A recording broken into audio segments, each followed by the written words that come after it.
Welcome to SOS for Your Life, Emergency Wisdom for Everyday Life. I'm your host, Susie St. Angelo, and thank you for being here. Today's episode is called The Kindness Effect, Why Kindness Matters, and my guest is Dr. Andrea Niestas. She has a PhD in clinical psychology and over 25 years of experience in behavioral health. She's a wellness coach and speaker, and she has a number of workshops for people and businesses, and she supports individuals who are seeking more meaning, connection, and fulfillment in their lives.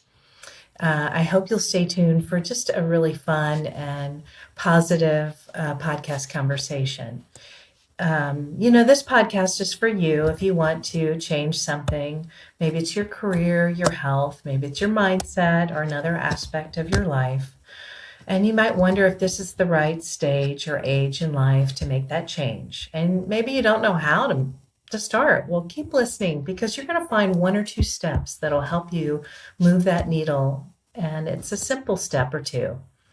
And maybe you're one of those people who's caught in analysis paralysis. I know, I see you, I understand, I was like that too. But if you just stick with us, you will notice and hear and see some great positive steps and changes and things you can do to make things better.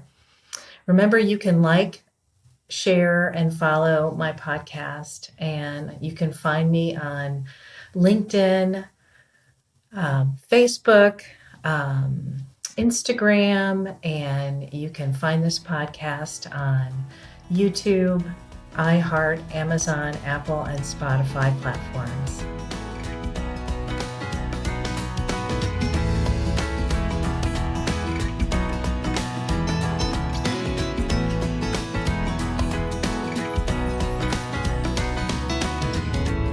Now let's get into today's conversation and meet my guest, Dr. Andrea Niestas. Hi, Andrea. How are you? Hi, I'm doing good. Susie, thank you so much for having me. Well, thank you for being on SOS for Your Life, Emergency Wisdom for Everyday Life. I'm excited about our conversation today, and I know it's timely with everything that's going on in the world today. So I'd like to find out more about you and your background and how you came into this kindness project. So I have my PhD in clinical psychology, and I did a lot of different work when I was doing my education, but I eventually settled on working in an inpatient behavioral health hospital, and I ended up doing that job for about 20 years, almost 20 years. So I worked for the most part, I was working in the admissions department. So that's where we did assessments of individuals coming into the hospital to see if they needed to come inpatient or they needed some kind of other level of treatment. So I did that for a long time. After leaving that job, because I moved away, I started teaching at a college. And then I had always been interested in doing live coaching. So I started doing that, creating that business and getting that going. So now I work with individuals one-on-one.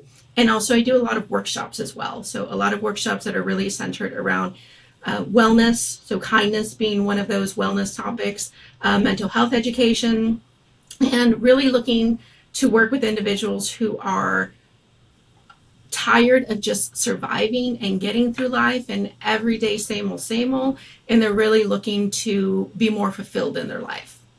So how do you coach? Oh, go ahead. No, I was just going to say, back to your question of how I became interested in this topic. When I was at the hospital, I actually saw a documentary called Suicide, the Ripple Effect. So if you have not watched it, if any of the viewers haven't watched it, it's a must. It's a must. It's about an individual named Kevin Hines who made a suicide attempt by jumping off the Golden Gate Bridge. And he actually survived. So then he became an advocate for mental health and started talking about mental health stigma and how to just improve as a society in this area, down to zero suicides, etc. So really watching that film really hit me in the way of some of the things that he talked about in the video is he went to that bridge determined to jump off. But had someone said, "How are you?" said hi, had any sort of conversation with him where he felt like, it was still worthwhile, then maybe he wouldn't have jumped.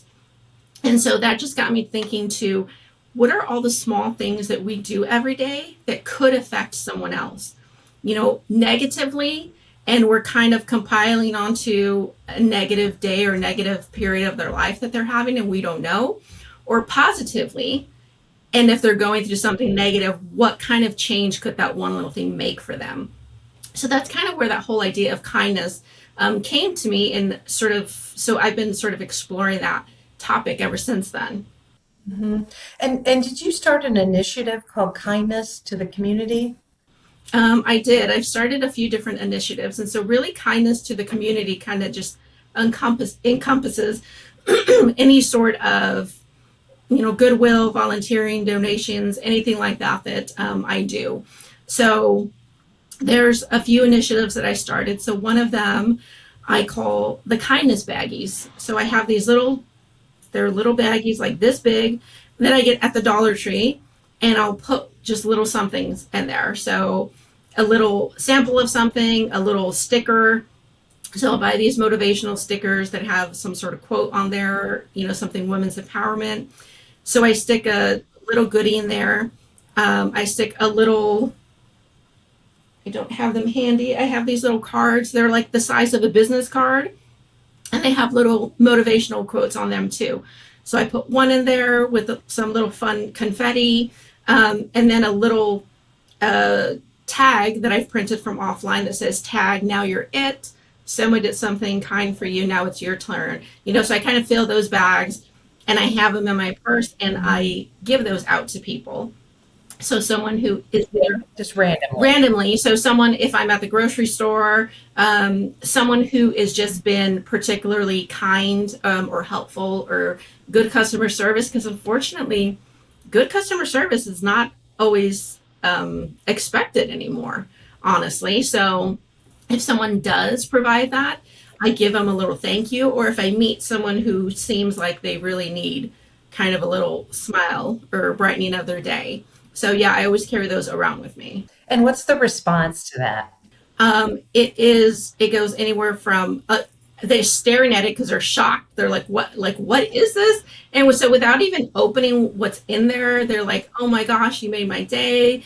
This is so nice." So they kind of peek in there and try to see what it is, but even without really knowing, it's not even what's in there. It's just the gesture, and I tell them why I give it to them. I gave it to you because, you were very friendly. Like one time I gave it to someone because they were extremely helpful to the person in front of me in line. It was an older individual who was having difficulty. And so I'll tell them exactly why I gave it to them, just so that they, it's part of that kindness. Like, I started thinking, because when I was at the hospital, I was a manager for 15 years as well. And I started thinking, like, all of my staff are extremely competent. They're wonderful, amazing individuals. They do their job really well. I'm lucky to have them as employees. And then I thought, like, how do they know that if I don't tell them, though? People don't really know what you're thinking. Like, if someone does something nice for me, a favor to help me out, and I say, "Oh, thank you," they don't really understand how much it helped me if I say, "Thank you so much because you did that." Now the report that I have to do is going to be like so much easier. So instead of just saying thank you, telling them exactly what it is that you appreciate about them so that they know and they understand that they're actually valued. So I just started thinking that, like, I think, "Oh, someone looks nice in that shirt today," but how do they know I think that if I don't tell them that? So any of those just small little things, trying to voice those positive thoughts that I have about someone so I can share that with. And that goes to that speaks to communicating and communicating exactly what you feel to that person, because otherwise they wouldn't know. Yes. And I was always good at communicating the things they needed to improve on as a manager. So why not start communicating with them the things that they do well? Because again, they don't know that I think they're doing a wonderful job if I don't tell them. I love that. And I think that's going to be a great tip for people who are listening or watching right now, to do is to take that one step further and say, thank you for this.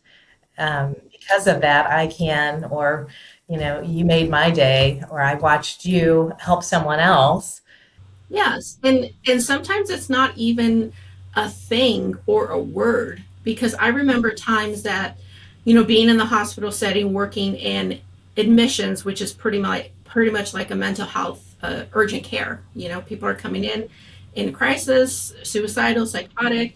So the environment that we worked in was very stressful. So sometimes just walking down the hallway, um, somebody that worked there, that I knew them but maybe didn't know them well, would just smile, hi, good morning. And I was like, sometimes I'd be like, oh, like that was nice. Okay, I'm not grumpy anymore. So it doesn't even take words or something physical or a gift that you give someone. It can just be that. It could just be a smile. And I would always tell people, how do you know that you're not the only person in their world today smiling at them?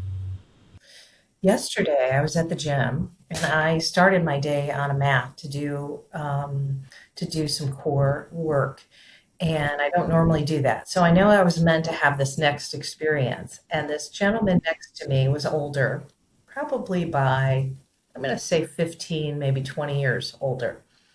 And another man who I'd seen in the gym before bent down and said, "Hey, how are you, so and so? I haven't seen you in a while. Did you move?" And he said he had. And he said, "Are you doing anything social? Are you getting out?"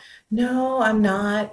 And the man just kept asking him questions. "I thought I heard that you were in such and such, war, or whatever. Tell me about that." I mean, this gentleman spent probably 15 minutes engaging this older man in a conversation, and I was just smiling because it was an act that the gentleman could have easily have just acknowledged the man and left, but he made a point to converse and to check in on his world, this other man's world.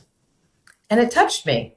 And I was smiling there as I was angrily doing my core work, but I was smiling because I love that. I never see that, And it just made my day. And one of the other initiatives that I do, I call the Sunshine Project. And so I take blank greeting cards and write in, handwritten on them, a positive message. Again, put one of those little business size motivational cards in there. Some confetti. So when they open it, it's like a, little party. And I've given them to nursing homes, children's hospital units, for homeless shelters. And so most recently, I've given them to Meals on Wheels. And the lady told me that they delivered them to all of their Meals on Wheels individuals, but they're centered out of like a community center. So the individual actually walked over to the rec community center because he thought I was going to be there, and he wanted to tell me thank you for the card because it meant that much to him. So, I make the cards with that message, and I always do them I don't like the flat cards. I like to have the folded cards because, again, when's the last time somebody got a handwritten card? They can set it, easily put it on their desk or on their table so that they could see that message, over and over again.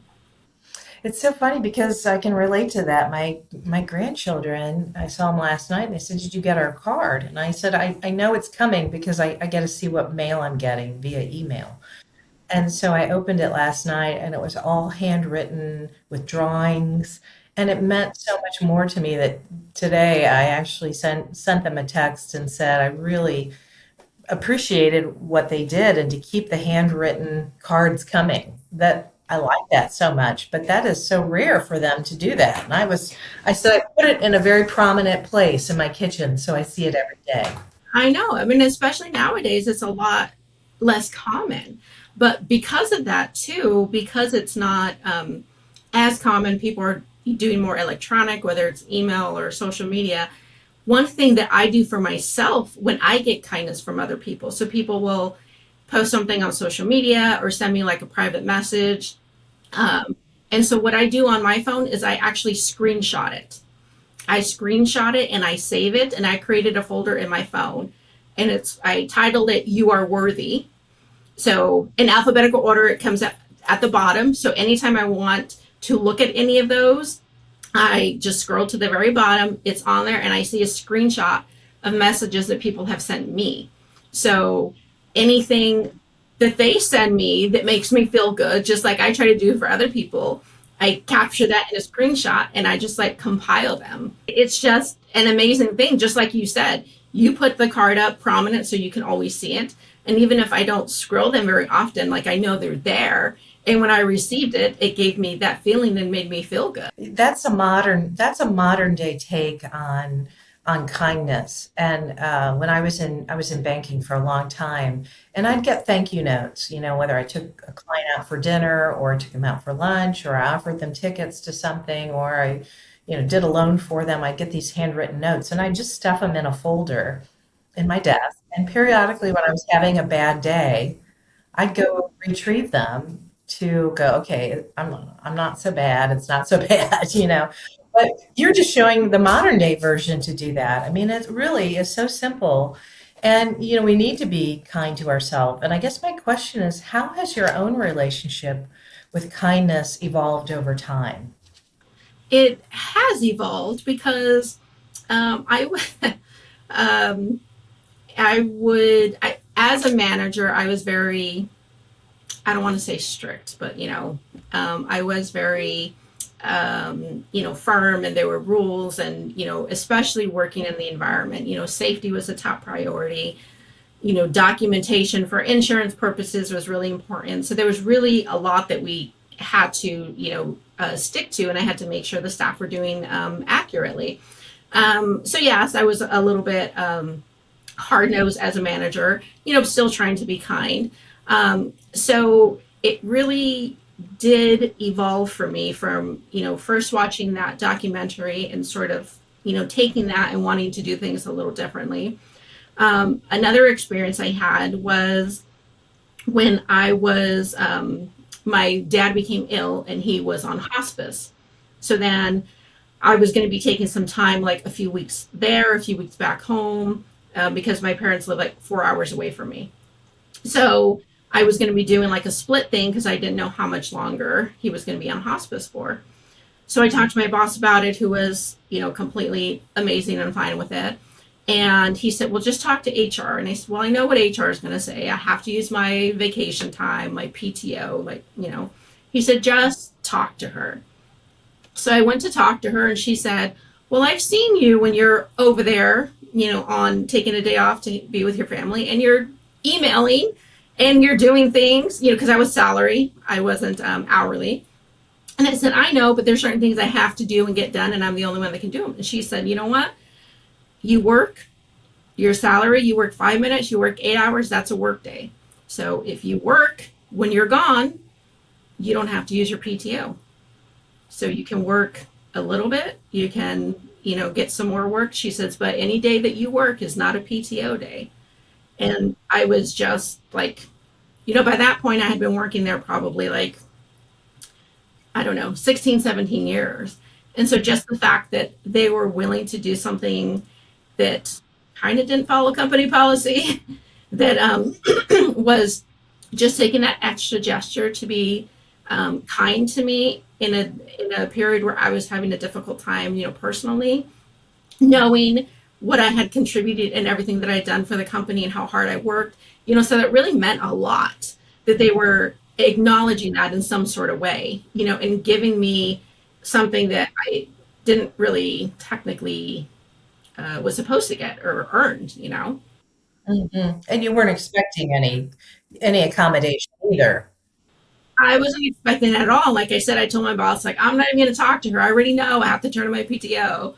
And he said, just talk to her. So I don't know if it was a conversation between them and he asked her to do it or whether it came from her, but whatever it was, like something like that just really, made me think more of, I always try to deal with all of my employees as individuals. Everybody has their own individual circumstance, but that really kind of hit home to me more of, I would try to treat everyone individually, but under the guidance of like everybody still has the same rules, everybody still has to follow the same guideline. So that really kind of made me look at things differently and kind of was a turning point for me. But sometimes you even have to go a little bit beyond that, even if it's outside the lines. What's interesting about what you just said too is normally human resource departments are very black and white. There's not a lot of compassion in that black and white, and it's refreshing to see it when it happens. And so, I don't know what the workforce is like right now, because I work for myself, but as my own HR person, you know, You can be very compassionate. I can, or I can be nasty if I want to be. No, I'm pretty nice to myself. I'm a lot better than I was, but I think sometimes also too when we go through hard things, I think sometimes at the other end we do become softer or kinder. I've just noticed, especially as I've been out in the world, like I try to let people in when driving because people are so erratic and they're trying to get somewhere fast and they want out. And so I'm like, okay, don't do anything stupid. Just pull back, let the person go ahead. And I think just some of those small little acts make a difference. At least they do to me. And I mean, and even further, like even beyond that, in 2024, I became really ill and I was actually hospitalized for about 3.5 months. I almost died 3 times, and I ended up, even after I got out of the hospital, it took another year to recover because I had 3 additional surgeries I had to do. So that's like really compounded, this whole idea of appreciation and kindness. And, when I talk about that instance in either speeches or podcasts, I really talk about uh, as far as that goes, gratitude, grace, and giving. And so the really all of that are examples of kindness. And so after I had the experience where I really thought I was going to die, there was a couple of days where I was like, I'm not going to wake up. I didn't think I was going to wake up. And so once you experience that, all of these previous ideas that I was working towards really just get compounded, because you really then understand what is important, towards for you to act towards other people, but then also knowing everything that the doctors and the nurses did to help me, because initially I ended up in the hospital because the doctors weren't helping me. So when I finally ended up somewhere where they were helping me and they were really trying to make sure that I got back to where I was before, because I couldn't, when I woke up from a coma, I couldn't talk. I was on the ventilator. I couldn't walk because I was bedbound. Like there were so many things wrong with me. And the doctor would even say, he would come and he would say, I'm going to give you your voice back. I'm going to give you your voice back because I had a trach. I was on a ventilator and a trach, so I couldn't talk. And every day he would tell me, I'm going to give you your voice back. And so knowing just everything that they went through to help me made me want to 100 times do all of the other initiatives that I was doing. So I talk about being grateful for everything I had, grace, showing grace to myself and to other people, and then giving, just continuing that giving after everything that I went through just made it 100 times more important than it was before. Oh, absolutely. Well, yeah, that would change my perspective, I think too. And I think again goes back to when you go through such hard things and you see people act in kindness. There is kindness in this world. I do think people genuinely want to be kind, but kindness can also extend to people pleasing too. Yes. And well, and that actually one of the things when I do the workshop on kindness, is I actually talk about the difference between being kind and being nice. And what you're saying is, being nice when you're just kind of people pleasing, you're trying to be nice, but that's not the same as being kind. Being kind is being genuine, helping people because you want to, or you're being caring and compassionate, as opposed to just trying to not rock the boat. So there's a difference between the two. And being a doormat. Hmm. Hmm. Yeah. And I mean, that's a big difference right there. Yeah. Why do you think, right now we're living in such, it's a divided world, Hmm. reactive. Why does kindness feel harder right now? What do you think? Um, Maybe it doesn't. I think that sometimes when there is something so huge and worldwide like COVID, something that affects everyone, and like you said, sort of the climate, the cultural, political climate that's going on. I think when things like that affect everyone, it either brings people together, I think, which is what happened during COVID, or like now it really seems like it's, pushing people apart. And just, and I think that just goes to a lot of the social psychology principles of, the out group versus the in group. If you're not with me, then you're against me, and so that really can play pretty strong in how people react in their behavior. There's a lot of research on that. And so instead of coming together like people did with COVID and reconnecting and actually making more stronger, better social connections because you're seeing people more, or I'm sorry, because you're seeing people less in person. So you're making efforts to really, call them, do Zooms, because you can't have that same sort of relationship anymore.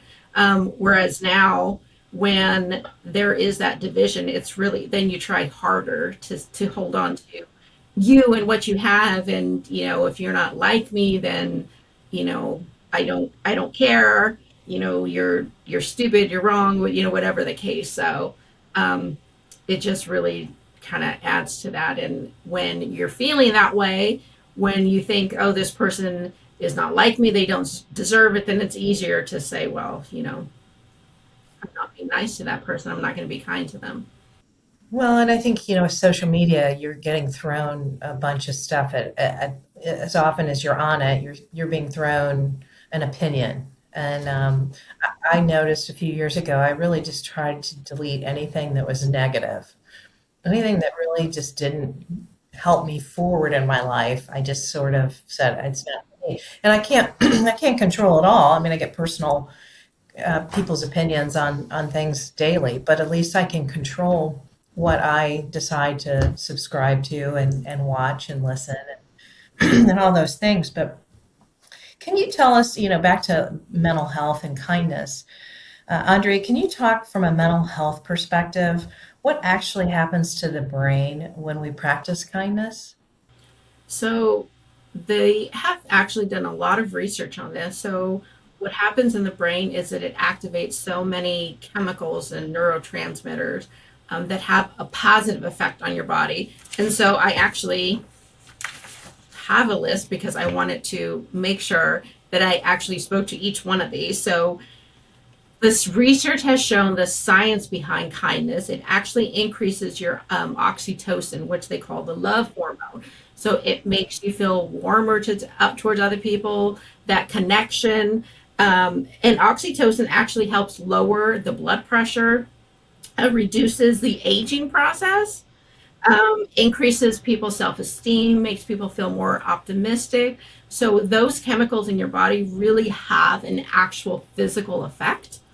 It also increases serotonin, which is that feel good chemical. So that's sort of the chemical that's addressed when people are taking antidepressant medications. So that helps reduce depression, loneliness. It helps people feel more calm. But the research also shows it has physical effects, like it helps you heal your wounds. Yes, yes. Um, Dopamine is what triggers that um, your reward center. So when like when this, they call it the slot machine effect. When that you feel your brain feels like you've been rewarded for something, then it throws out that dopamine into your brain, and so that helps. One thing that they notice is that people get that same reaction with dopamine when they receive kindness, and it's the same as when they give kindness. So, as much as people enjoy receiving something good and nice from someone else, and they can actually have the same effect when they do something for someone else. And one specific research study found that people actually felt happier when they were the givers as opposed to being the receiver. That's really important. I think that's really important for people to know. You can be a giver and a receiver, but it's really more important to give. And then the last is that kindness actually decreases cortisol, which is the stress hormone. So when they talk about, you have stress, you have anxiety, that's cortisol. So that also helps when you have less cortisol in your system, that helps improve your immune system. So, you don't get as sick. You're not as prone to getting sick. It, again, helps age or helps slow that aging process. And then you're going to feel less stressed and less overwhelmed as well. So physically, there's a lot that happens when you're actually kind to people so that, like you said, that mental health part and that physical part really have such a direct connection that some people don't understand. And you can really change the chemicals in your brain. And you can change. I just think when you're kind, it also shows up in other parts of your body.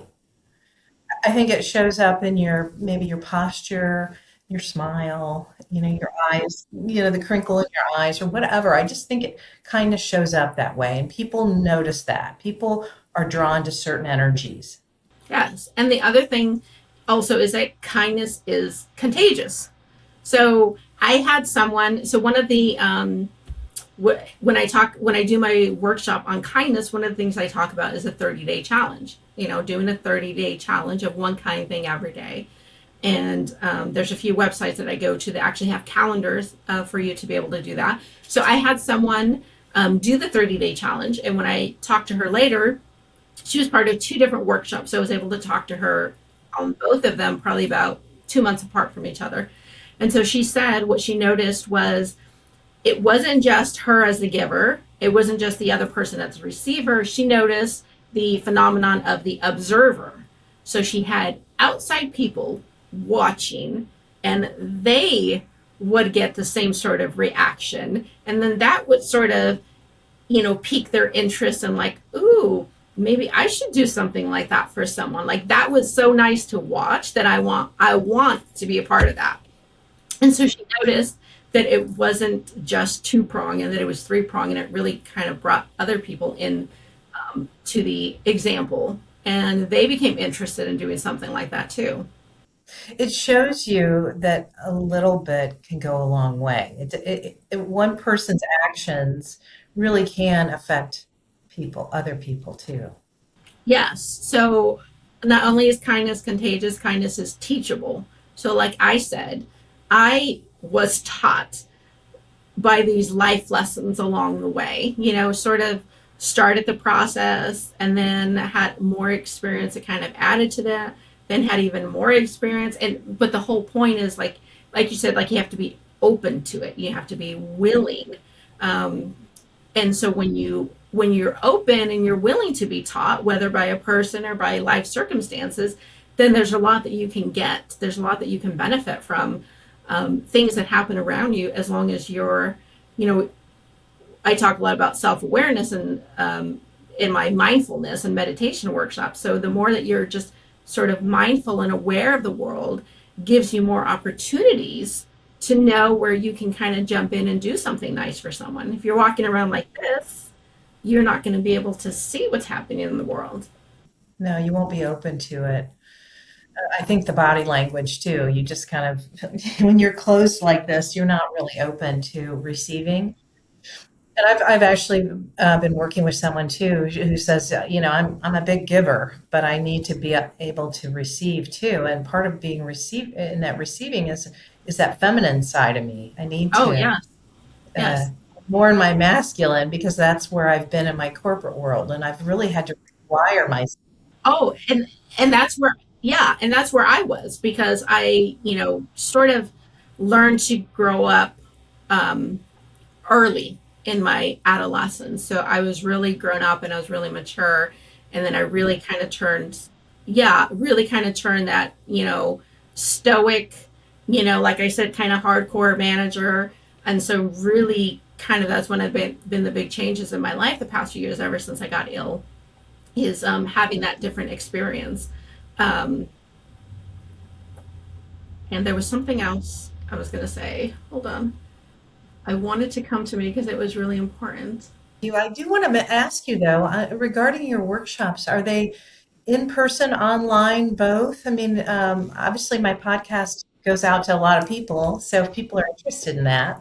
I definitely do both, and I tailor them to whatever is needed. So, like I said, there was one individual that took my workshop at her job, and then she actually does, well, there's different components to her job. So then she wanted to do a workshop with the managers of the organization, and so she wanted it to be really focused on kindness in leadership. So then I just tailored some of the material I had to specifically talk about what is it that the managers can do to create some, that more kind, connective environment in their work.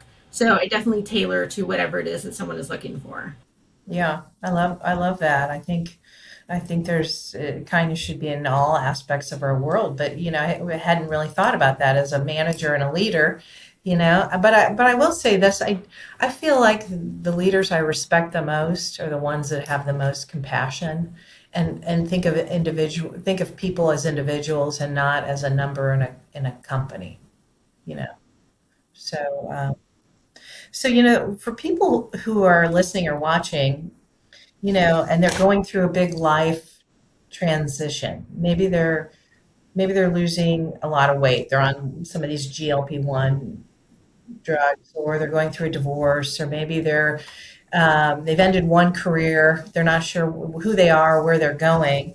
How can kindness be a part of their journey? Um, well, I mean, there's kindness is important to towards other people and then to oneself as well. And so I don't think that I think some people think, well, the kinder or nicer I am to someone, that they have to give something up. They have to give up more time. They have to give up something more just to give to other people. So I think when people can understand that they can have both, and that sometimes by being kind to yourself, you're able to take care of yourself better, and so then you're more emotionally available to help other people. Because other people think, well, like, oh, they come first, my kids come first, my family comes first, my work needs to come first. But the more that you take care of yourself and fill your own cup and are emotionally, recharged and can go out there, then you're able to give them more. Because when you walk through that front door and you're tired and you're haggard and you're exhausted and you just have nothing left, then you're not going to be there for your family as much as you would if you were able to take care of yourself and make sure that you're recharged and that you're fulfilled. And then you're able to give them something that's more meaningful.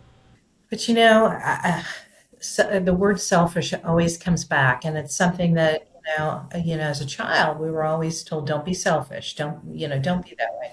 And so I didn't feel like I had those role models to teach me that softer side of life and being kind to myself and the self-care and the self-compassion. And so that was a hard one. Yes, I think that's a Generation X. That's yeah, yeah. I think that's exactly Absolutely. It's through the hard knocks and through the tough times that I've really had to learn and go full circle. I always thought, I was like you. I, took my job very seriously. I wanted to toe the line and be a firm but supportive boss. But I think I lost some of the kindness part along the way, and it came back. that's. I think we're on the same wavelength there because I think that's what happened to me too.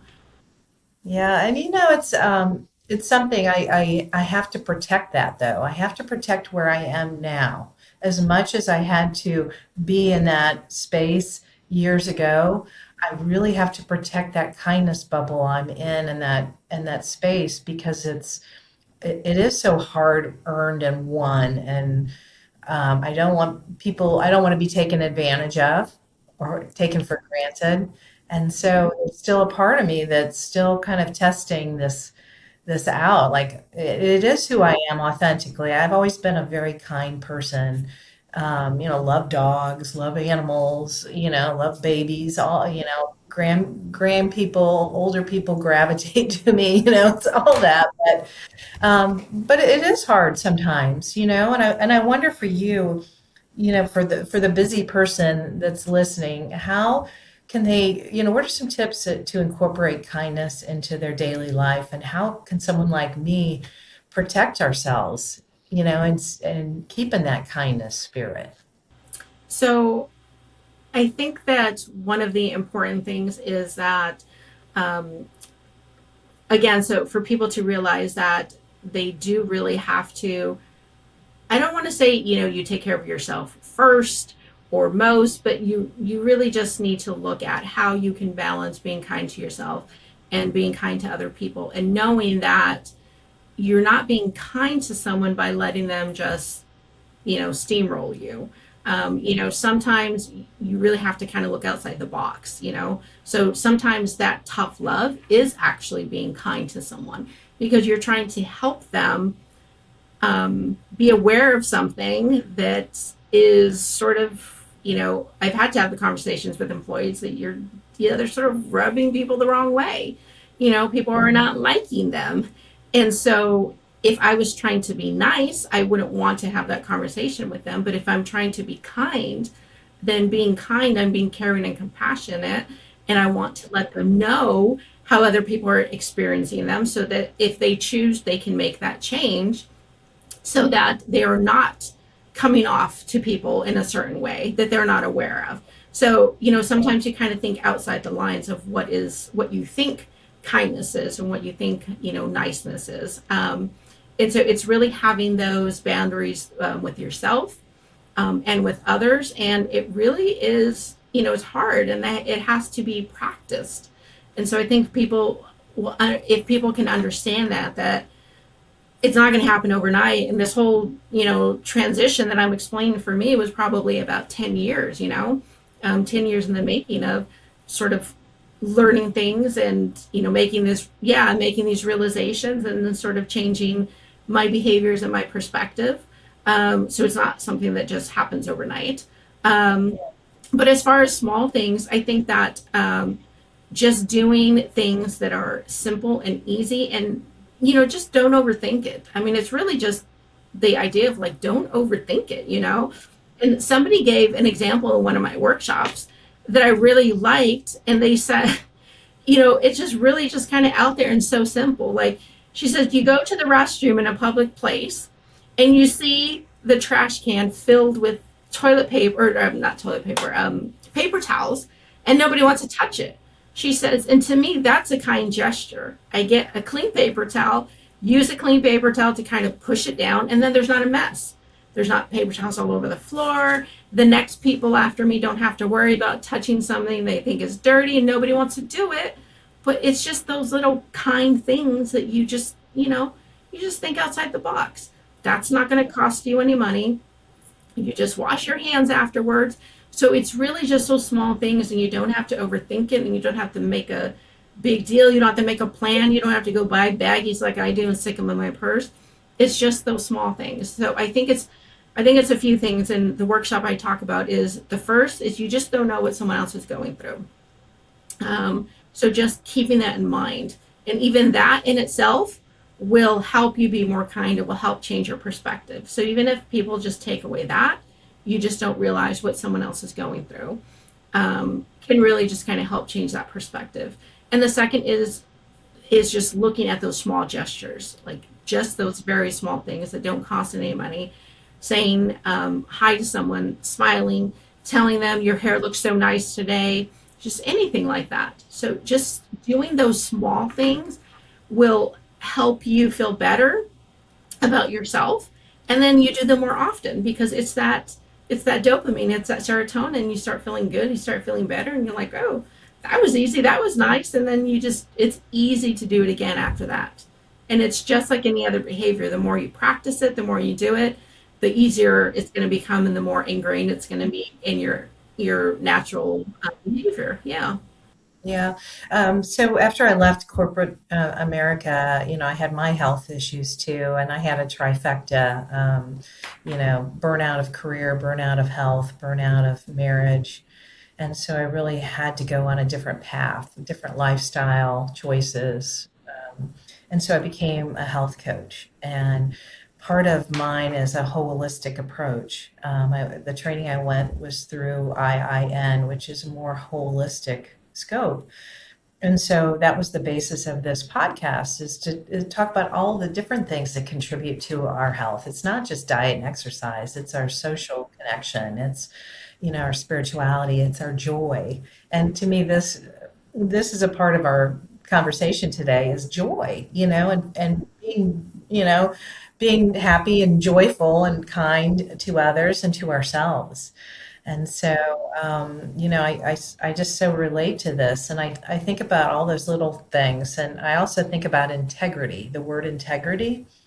And the definition is doing the right thing when no one's watching. And and really it says a lot about kindness too, Um, I think I think it's easy to fall into society traps where everybody's not being kind and I'll just go along with the herd, when it really is better if you don't go along with the crowd and be true to yourself. Yeah, and integrity, I think that goes along with that example that I just gave. Like you're being kind to someone when nobody's watching, so you're not necessarily going to see the benefits of it. You're not going to see someone smile. Sometimes people leave random kindness stuff, around town or in the office for people to see, and they don't necessarily see the end result of it. But you can sort of imagine what it would be, how somebody is going to react. So I think it's the same kind of thing. You can be kind sometimes, behind the scenes and people don't know, nobody's watching, but it can still help in how you feel about yourself. I agree. I agree. So Andrea, what is your SOS? What are one or two things people can do who are listening and or watching today to move their life forward and to practice more kindness? So I think, one of the things I talk about most as a coach and speaker is being more fulfilled. So I mentioned that a little bit in the beginning. And I think in order to be more fulfilled, it's really about figuring out what is bringing you meaning and value to your life. So how do you make your life more meaningful? So you're not just, it's important to be happy, to feel happy, but happiness is an emotion that kind of comes and goes. So fulfillment is more about looking at that meaning and what's bringing value to your life. So I think one of the biggest things is to look at what you hope your end result is going to be. So you want to spend more time with your family. You want to do more kind gestures for other people. So whatever it is that you decide you want your end goal to be, some people call it your why, some people call it a mission statement, your reason for being, whatever it is, you decide on what that thing is. And I think you talked about it earlier. You decide what that is and you do only things that get you there. Everything else is noise. So if your end goal is, you want to do more, kind acts for people, then if something is not going to get you there, just like the example that you said, you're just angry about the traffic, you're ready to like yell and scream. Is that going to get you to the point of doing more kind acts for people? No. So then you don't do it. That's just something that's getting in the way. So what do you do instead? You slow down, you pull back, you let them in, even though they're being not very nice, and so that got you to your goal of doing more kind acts for people. And then you're going to feel better about doing it. And you realize you're more in line with what your values are. So once you can decide what it is that you want or what you want to work towards, you do only things that keep you on that path. and everything else, I call it, everything else is just noise. Everything else is going to take you away from that and impede you from reaching whatever it is that you have set out to do. It's beautifully said. And I will say this to finish up the traffic example. When when I'm let in, I always wave. I Yes. always acknowledge that, and Hmm. I really do appreciate it when people do it for me too. Hmm. Because people can be kind of nasty about not letting people in, Yes. and so I don't want to be that And person. and you know what?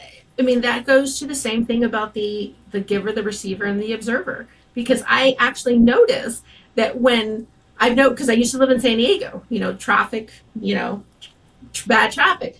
When I would actually let someone in, then the next person after me would let someone in, and then because that's really how it should go. One and then the other, one and the other. You take turns, and nobody would let him in. And so as soon as I did, then the next person did, and the next person. And so it's again that whole observer, the observer effect. They're like, okay, well, they did it. I guess I should do it, and so it really is that whole ripple. Mm-hmm. That ripple effect. Definitely. Is there anything else that we didn't talk about that you'd like to share with our listeners and viewers? I think that probably just the whole idea of how you value yourself, and knowing that people go out, and how you are in the world is pretty much what you receive back. So, whether you are kind to other people, then you get kindness back, and when you value yourself, you want to be a kind person, and so then you get a lot of that back from other people. Um, when you are not being kind, or if you think back to the days when you're in a bad mood and you go out in the world and you're in a bad mood, what happens? Oh, your day just keeps getting worse and worse and worse. You just attract that. So when you go out with kindness, or when you go out with that self value, and that's how you are in the world, and that is what you get back. Yeah, that well said too. That is so true. You give what you, I mean, you get what you give in this world. So, Dr. Nietas, how can people find you? If they want to learn more, or they want to find out about a workshop, or take one of your workshops? Yeah, so my website is lifecoachingbyandrea.com. So that has information about all of my different workshops, plus the individual coaching that I do as well. I'm also on Facebook, Instagram, TikTok, and YouTube as Life Coaching by Andrea. So they can follow me on any of those forums. And all of that will be listed in the description section of this podcast episode. So we'll be able to find that there too. So I want to thank you so much for being my guest today on SOS for Your Life, Emergency Wisdom for Everyday Life. I could go on and on. It makes me just feel so good actually talking to you. And I have so appreciated both the scientific information as well as the tips, and you sharing your personal experience about your personal shift in kindness too. So thank you so much. All right. Thank you so much for having me, Susie. Yes, I hope our paths cross again soon. Oh, yes, me too.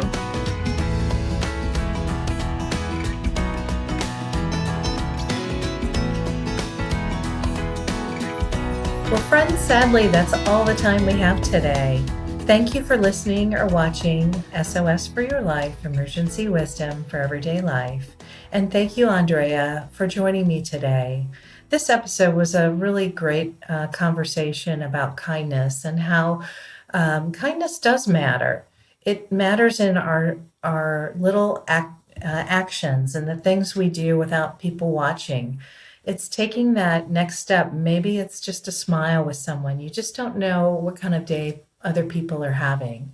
And you just don't know that that one little small act can make such a huge difference in their health, and maybe switch things around for them. It's really important to our mental health that we take care of ourselves, and we also help each other out. So I hope you'll continue to follow SOS for your life, emergency wisdom for your life. This podcast is about all the things that contribute to our health. It's not just diet and exercise, it's our joy. So hopefully you just walk away with more tools in your tool belt, and you'll have more resources to make those changes. So until next time, take care, and I hope our paths cross again soon.